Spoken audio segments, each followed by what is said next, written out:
مسله خو د بندګۍ د مسله د توحید د رسالت ته او د آخرت ته دا درې واړو نه مونږ اوړېدلي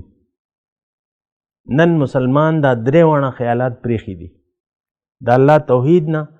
د رسالت نه او د آخرت خیال نه. اعوذ باللہ من الشیطان الرجیم بسم اللہ الرحمن الرحیم اللہم صلی علی سیدنا محمد معدن الجود والکرم وآلہ وسلم. سامعین و ناظرین اکرام السلام علیکم ورحمۃ اللہ وبرکاتہ. جی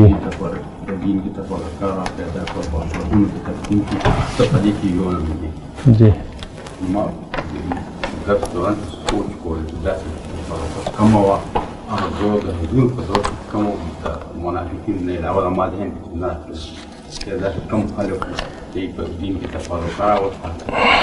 نه نو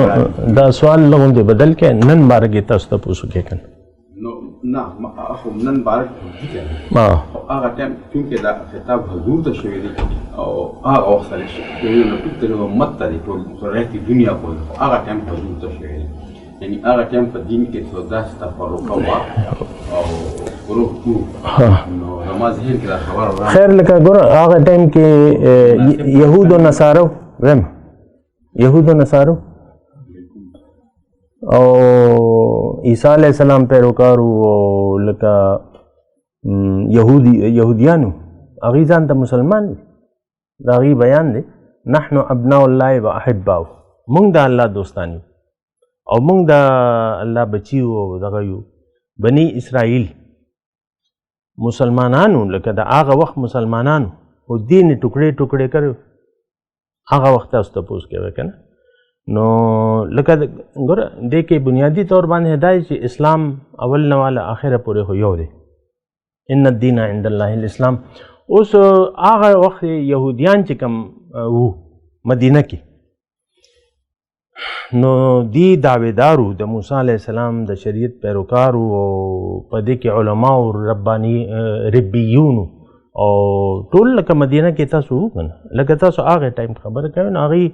هغه ګوره حضور صلی الله علیه مقابله هم شروع کړه بیا خپل دین باندې قایم پاتې شو خپل ځان له پارټي جوړه کړه په دین کې او پارټی شو بیا یهودو کې هم لکه اوس هم هغه وخت هم پارټی اوس هم پارټی دي نو دی لکه الله پاک وایي دې سره ستاسو تعلق نشته او منافقان خو خپل ځای کې یو حقیقت و هغه وخت پورې هغوی یو پارټي لکه غیر اعلانیه یو پارټي وه د منافقینو عبدالله ابن ابی د هغوی مشر اصل خو ګوره مسله د نن ده که نه